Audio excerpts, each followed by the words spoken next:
Szerinted miért lenne jó, ha a Csibének lenne egy saját busza?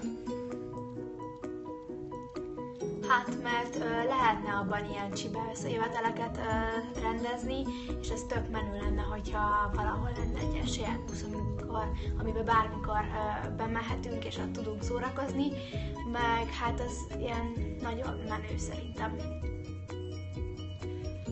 Azt gondolom, hogy maga a folyamat, amíg eljutunk odáig, hogy saját buszunk lesz, az nagyon jó.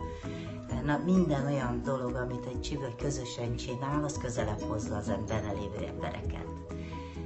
És ez egy olyan élmény lehet, ami örökre vasal minket, közösségé tesz. És ugye nem cél, hogy a csibe közösség legyen, de ha kialakul egy jó kis közösség, az nagyon-nagyon jó.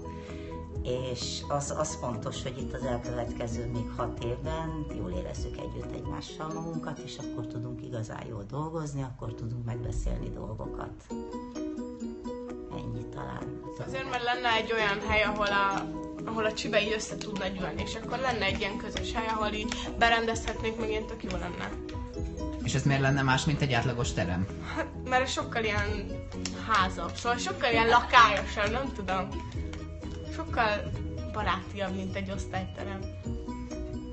Szerintem azért lenne jó, ha lenne saját buszunk, mert valahol az iskola közelébe le tudnánk telepíteni, és ott tudnánk tartani a csibe székhelyeket, és lenne egy ilyen saját helyünk, ami mindig a miénk lesz, és oda senki nem mehet.